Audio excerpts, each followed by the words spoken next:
Hello, I'm Lisa Garr, and welcome to the Afterlife Summit. We've been on such a beautiful journey with this summit and continue to be learning about our soul's existence truly before and after this lifetime and how it impacts the way that we live our life today. And my guest today is an ER doctor, Dr. Kevin Haselhorst, and he really has an amazing perspective. He is a trauma doctor, and he found that people's end of life, it rarely seemed that it was an enjoyable process, or it rarely ended well. And he found that these patients were commonly burdened by multiple medical conditions, and the families of these parents went through a very rough grieving process. And he discovered through his journey, and he'll explain, that it didn't necessarily have to be this way, that the end of life can really be dying with dignity.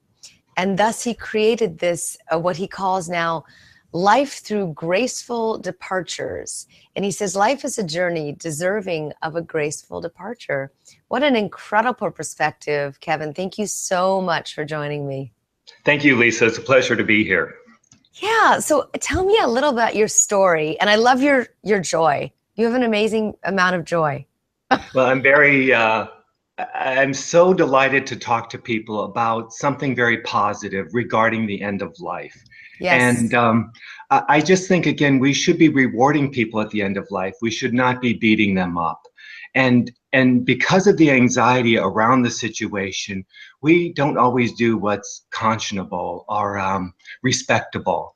And so my sitting at this whole aspect of thinking about death being wrong made all the people who are dying somehow wrong. And my whole premise is, the world kept telling me I was wrong. As I grew up, I wasn't doing this right. I wasn't doing that right. You need to change. You need to fit my paradigm of who I want you to be.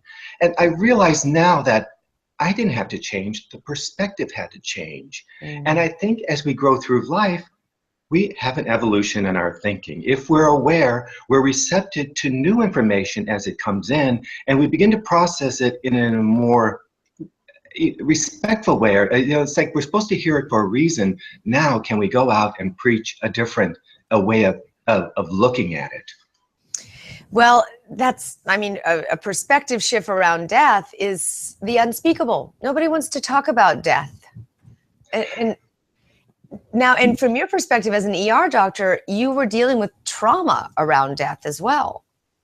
Well, I think the trauma is a whole different ballgame because that's in a very acute situation. I think the more horrific situations are the 92-year-old woman who comes in naked as a jaybird and they're doing CPR on her. She didn't deserve that. She would have never in her wildest imagination believed that that's how she would end her life. But somehow the system is set up for the expectation that we need to do more for her. We cannot let her die. And so my whole idea is I want people to have permission to die. You can take it or leave it, but I simply have to open the door to the possibility that you could end life with a much different feeling around it. So explain this to me a little bit more. So is this when people come in and they've lived a wonderful full life and you want to help them pass to the next life, as we've discovered through this whole summit? Some say that life really begins when you die. The true compassionate, loving life. If you're receptive to it, if you somehow take the possibility of hope and expectation out of your life, and you just start living for the moment. Because when you keep living for tomorrow, you sort of negate what the possibility is for you today. And so when patients come in, I don't have to necessarily tell them that they're dying. I simply give them the option of whether or not you stay in the hospital or whether you go home. And people are geared, as they get further into their illness, they realize staying in the hospital isn't going to benefit them. So they prefer to be able to go home and be comfortable there. And giving them that option, that no choice, meaning no more medical intervention, is actually a very freeing experience.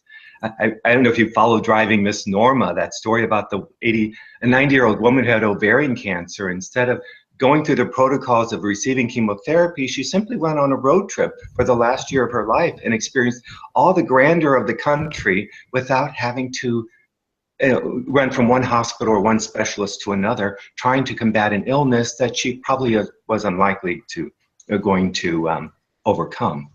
So did it improve the quality of her life in her last year, and did she Oh live my longer? God. If you saw the pictures on Facebook, you would see the big smiles, the hot air balloon that she was on, these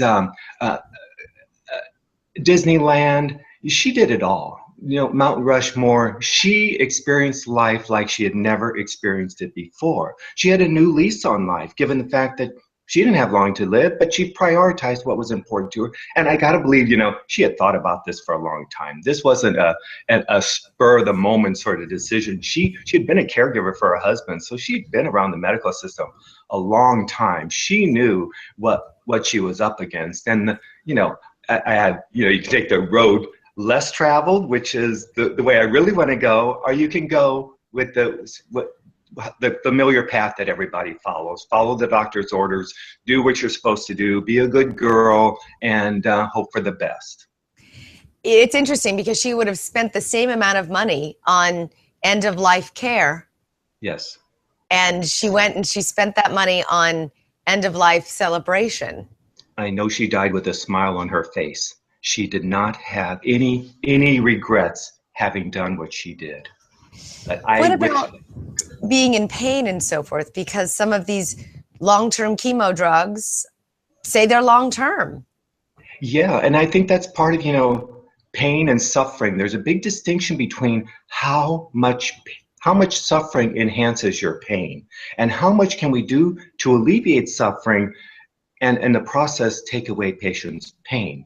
I got to believe when you wake up the next morning, you're in Disneyland, you have less pain than if you were going into the emergency room that day. I do. Yes, I agree. Amen. But, coming from a medical doctor's perspective, where you have an oath to maintain life, how is that? Not that how well is it received in your community, but how does that measure up against the oath that you took to sustain life? Well, I think, again, we're looking at the quality of a person's life. And is that a life, people often worry about being in a vegetative state. And many people enter these vegetative states, but they don't necessarily know it, or they don't want to acknowledge it. Families don't, there was a woman who came in and said, well, my husband doesn't want to live in a vegetative state. Well, he had Alzheimer's disease. He barely knew what was going on around him. And I question whether or not did he not achieve that state that he didn't want to be in, and now can we allow him to pass with dignity versus continuing to do things that don't make sense given what he's already been diagnosed with. Now, has this impacted you personally? Have you had your loved ones transition with dignity? Yeah, my father passed away in March this year. So it's fascinating to me looking back how much I had prepared myself for this moment. And back in college, I remember a housekeeper. I was working for a steel plant. I was the first aid guy, the new doctor kind of thing. And she and I were in this room together, and she was crying. And it's like, this was the 10-year anniversary of her mother's death. And I really got, wow, this stuff can really haunt you for a long time if you don't get it right, or if you don't wrap your head around it in a way that's going to be more comforting for you. And so I think my journey has started from that moment in terms of getting my relationship right with my parents, allowing forgiveness to really mend any sort of disagreements we may have had in our lifetimes. We are not the same person, my father and I, and yet as I have thought about it more and more, I am my father's son, and in many respects I have to own it, and me taking care of him on that level is much different than I would have done much earlier in my life. And I think, again, I talk about the evolution in our thinking. And so my father was put on palliative care last fall. when he did no longer wanted to go to the hospital, palliative care basically gives you permission not to have to go to the hospital, because he was smart. If he knew if he went in the hospital, somebody's going to put him in a nursing home. And he was adamant that he was not going to go in the nursing home. I also got him to sign his DNR, because if you don't want to go in a nursing home, you've got to sign your DNR. You don't have it both ways. So he conceded, even though he didn't want to die and didn't necessarily want to talk about dying.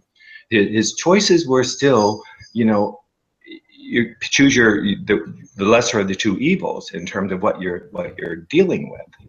But I think what really broke my heart was my father never wanted other people to know that he was dying, that he was okay with what he had to go through. And it bothers me that the system had to sit down with him and tell him, well, we're enrolling you in hospice care, and do you have your funeral arrangements? And the thing was, he didn't want the world to know, but he didn't want himself to think about it. If I were going to die tomorrow, I don't want to know that today. I want to just be able to have people treat me with kindness if for some reason I cross over or have that an untoward event that happens that makes me that ends my life. I don't want to have to wake up that morning knowing that this is the end. I think it's unfair to people. How do you have that conversation with your parents about signing the DNR?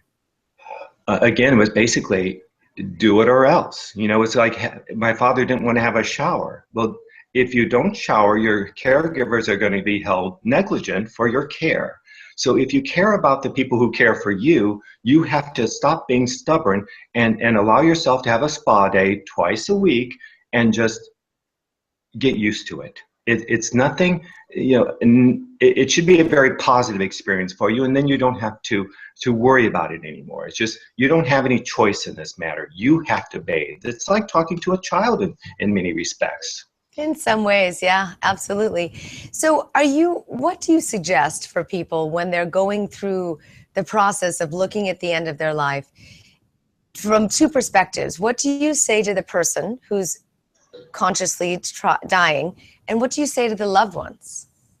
Well, I think for the person, you have to come to terms with death. So this introspective conversation, you have to walk out and say, okay, I'm willing to die.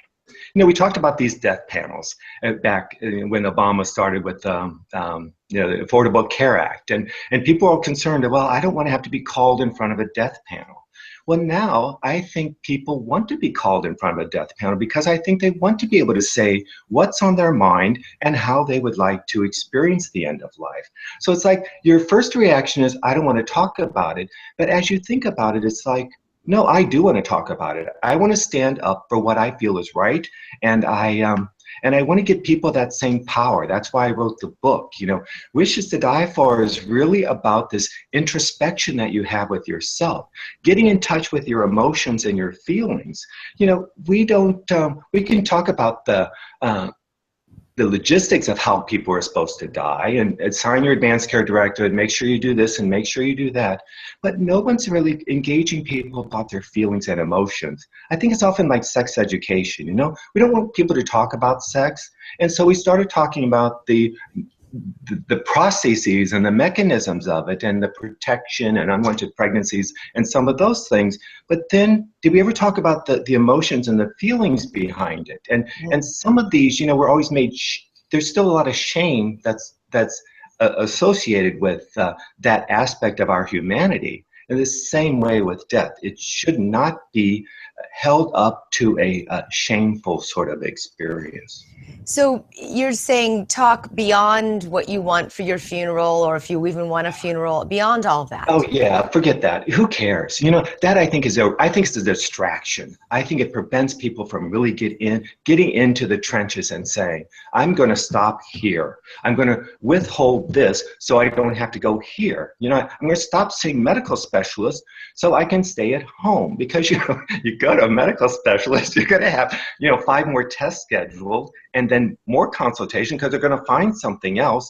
And it's a never-ending battle. I tell people right from the get-go when they come in the emergency room, if you want to stay in the hospital, I'm going to order all the tests and we're going to find something wrong. We're going to put you in the hospital. if you don't want to go in the hospital, I tell you, you get a pass. I don't have to do any of this. You know, after 85, I tell people there are no rules. You get to pick and choose how you are treated. And a lot of people don't want to be in the emergency room. The caregivers are unsure what to do. So I just sort of lay down the law and say, this is how it is. And it's amazing how many people, the families thought, well, they wanted everything. But after I have the conversation, I like what he's saying. I think I'd rather just go home and forget about that everything thing. I wonder, do people truly live longer after you mention that to them?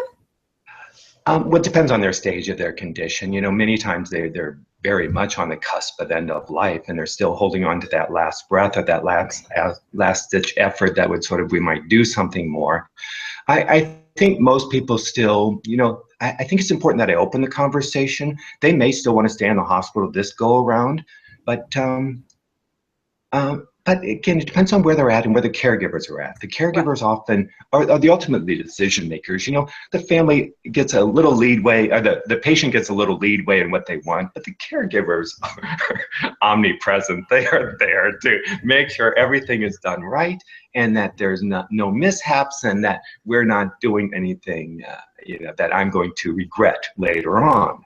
So this idea of regret means, well, we ought to do everything because I might live in regret if we don't offer everything. So it's a struggle.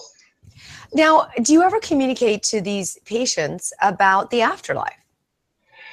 You know, it's fascinating because very rarely, we're not really to that stage where they're really thinking ahead of time. I mean, I may suggest the crystal ball, or if there's an opening about, you know, if there's a Jesus moment or a St. Peter moment, you know, I may throw in a little bit of, a context for how people perceive the afterlife.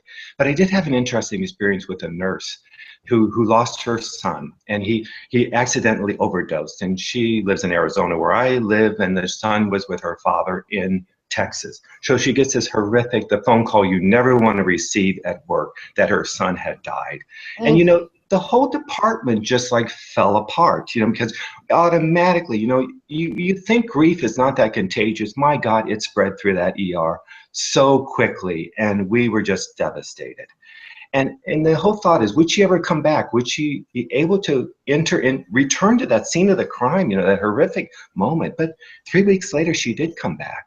And there was a fascinating experience where almost the first patient she saw that day was a woman who came in full cardiac arrest in her 40s, and she died of a pulmonary embolism. You know, it was just a very quick, unexpected event.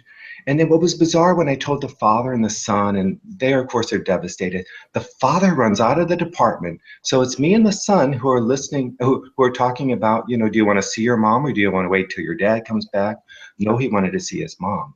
So he walks in and he's, you know, really distraught and laying over his mother's body. And it's just I mean, it's a grieving moment, but it really is so beautiful to see the love, outpouring of love in that moment. But as I'm standing in the curtain watching him having his moment, I watch the nurse walk by and see her son on the other side of existence, mourning the loss of his mother. You don't get that perspective. I never, you know, it just thought, this could not be random. There's a reason why this nurse had to be subjected to that scene. And I don't think she really got it. And I don't think I got it in the moment until I thought about it and came back the next day and said, did you see your son crying over you yesterday? And how consoling it had to be to know that he felt the same grief that she felt. And so, yeah, it wasn't necessarily an experience with a patient, but that changed my whole, that I know that I'm a median in some respects. You know, I don't have the training, but I know that I have the calling to stand at that ER curtain and say, you know, this is what we see here, and this is really a beautiful feeling of knowing what's on the other side. But I've often deal with patients who come in who are still grieving the loss of a brother or a parent, and they have this undue anxiety. And sometimes I'll just come out and say, okay, who did you lose in life? Because there is some reason that your ability to cope or your anxiety is overwhelming. Your personal security has been threatened for some reason, and they are like, how did you know that? It's like, and then we sort of talk about this family member a little bit, and how they would be disappointed if they saw how they were grieving or handling this situation. They would not approve of this. They're suffering because of their Yes. loss. We hear that all the time from mediums when they, speak through lost loved ones, saying, "Don't suffer for me, I'm in a better place." Yet, as you say, people die soon after their loved ones die because they can't handle the loss.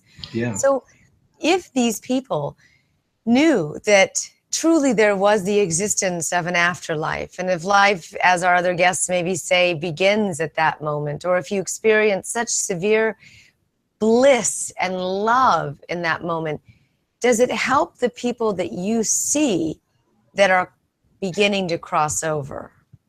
I think you still need to, you can say it, but you've got to still feel it. So I practice yoga, and I remember this moment when a colleague of mine was on a respirator. He had died of a sudden heart attack. He was brain dead, basically, on a respirator. And so I'm laying in corpse pose and realizing the where he was in that moment in life as well. I was sort of experiencing that, and through the whole process, the teacher calls you into roll over on your side and assume lotus pose and open your eyes, and it's like, okay, that's how the end of life is. It's just a very brief, it's time sort of stands still in many respects, but there's a brief lapse of non-existence, or so to speak, and then you wake up and you have a new perspective, a new lease on life, kind of thing. And but again, me feeling this and knowing that when I'm sitting in corpse pose, I can connect with my Father. I connect with a sense of awareness, a higher power, something I need to listen to, I'm open to, because I've cleared out my mind. My heart is raging. I've stirred up all these emotions, and called forth certain spirits, energies, whatever it is. I begin to listen. I begin to learn something, and I walk away with a sense of elation. And I think if you can feel that sense, well, they must be in a good space because I just got brought to a good space when I connected with them again. Oh, that's an interesting way of looking at it. Have you ever seen the apparitions of these spirits in the ER room? No, I can't say I have that kind of power or that awareness around.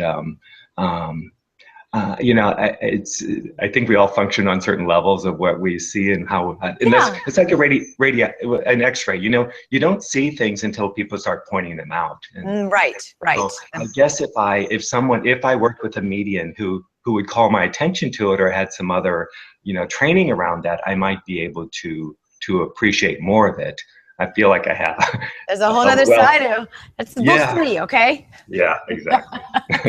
So you've written books called The 7 C's of Graceful Departures and Wishes to Die For. What are those books about? What is the purpose of your books? Well, the purpose again is to look at the end of life as it's not a terminal condition, but a spiritual journey. And that having your wishes up front, rather than having your fear take hold, it makes you much more powerful. It's a difference between how we react and how we respond. Our natural inclination is to be very afraid. But if we take a breath and we just sat back, and the book is actually called Sail the 7 Seas of Graceful Departures. And the first C is composure. You're not going to be comfortable until you sort of get your wits about you and begin to realize, I got this. It's that sense of when the child starts reacting, and within ourselves, we get very fearful, we get closed in, we don't want to hear anything, and then the adult says, shut up, kid. I've got this. I know you don't have the resources to manage this end of life experience, but I've been there. I've seen some experiences. I think I can do this. And so you come down here and let the adult take over the situation. I don't expect you to know what to do, but the adult knows what to do. And if the adult doesn't know what to do, they find the resources that they need to be able to to cope and to sort of begin a journey that says, okay, I'm off. I'm sailing into the sunset. I'm moving forward with a sense of grace. You've moved beyond the discovery period. It's finalized. There's nothing more to be done, nothing more to really expect. Now, how do I get on that cruise ship? Which is, if you've taken a cruise, you know what it's like.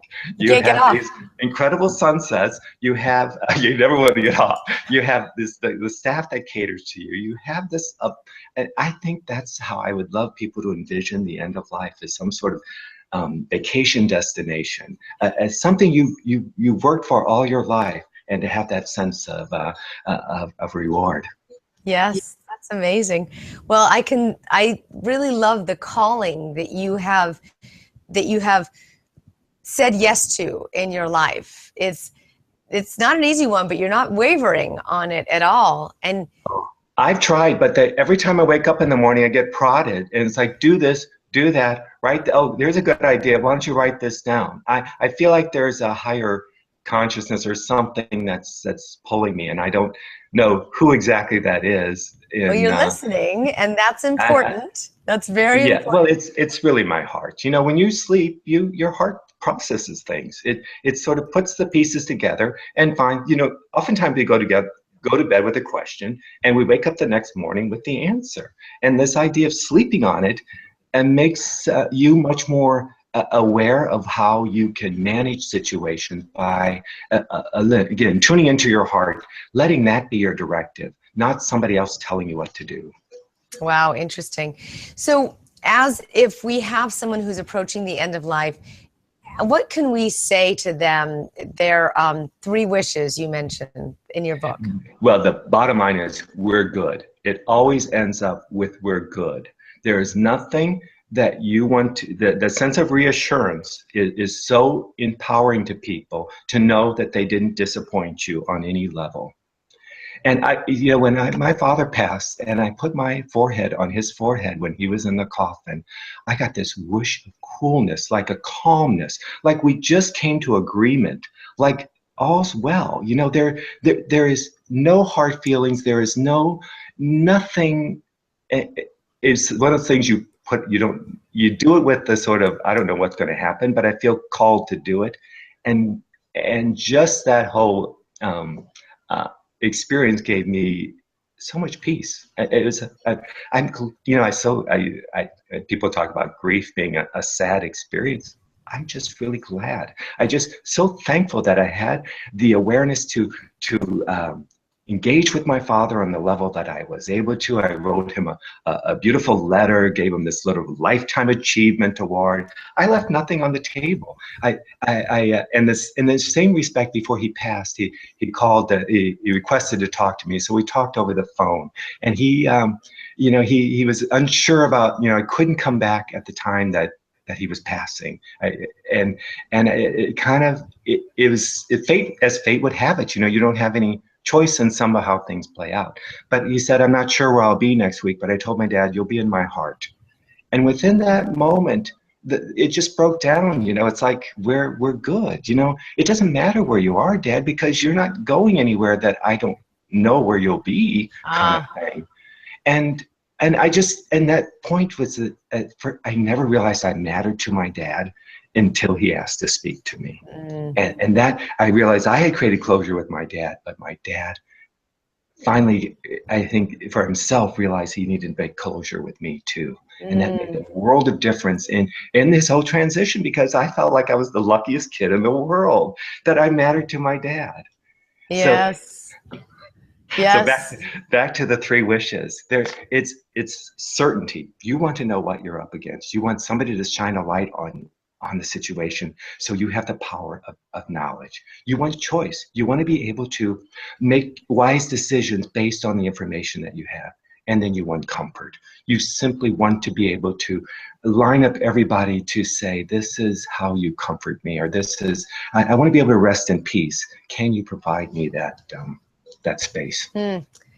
So that's beautiful. I mean, I love graceful departures is what it is, and that you believe that everybody should have that right to have a graceful departure. Totally. It doesn't make sense not to. Mm-hmm. I agree. Well, thank you so much for your amazing gift that you have given all of us with this perspective. And to have the clarity to portray this message is also very important. Um, your unwavering clarity it helps hold the space for a very difficult subject. I So, appreciate you acknowledging that. It means the world to me when people can see it and they get it and they want to sort of share it on some level. yes, And absolutely. And it's a beautiful fit within our whole topic of the afterlife because it helps people approach where they're going in yeah, this lifetime. the key word is permission. You have to give other people permission. And in the same, well, first of all, you have to give yourself permission, and then you're able to give other people permission. And that's where Yes. we don't really give ourselves permission, and that's a stopping point. So the other people aren't allowed to die. And one passage from my book was this profound feeling with this one patient where I felt the energy. It was like, let my people go. It was such a powerful sort of awakening that said, stop this, stop mistreating my gifts that I give the world. We talk about life being precious and when a child is born, how it's a gift of God. And I look at how we return this gift to God, and they're in a shambles. We're not we're not returning the gift very Yes. well. And I'd like for people to sort of rethink about what we're doing at that end and honoring the gift that of life. Well, that is a beautiful calling and a beautiful message. And thank you so much to really add a missing piece to this entire topic of the afterlife and exploring the beyond. Because the question that has arisen throughout this entire summit is, um, what do we do with this information now? How does it make a difference on how we live our life now? And you answered that question without me even asking it. So thank you very much. Great Thank you, piece. Lisa. Thank you. I And enjoyed being here. yes, see how it completes the puzzle and you're supposed to be here? Oh yeah, totally. Thank you so much, Kevin. And if you would like to watch this interview again or share it with your loved ones, please go to theawareshow.com/afterlife and you can register there and share it from there. Thank you so much. And until next time, I invite you to stay aware.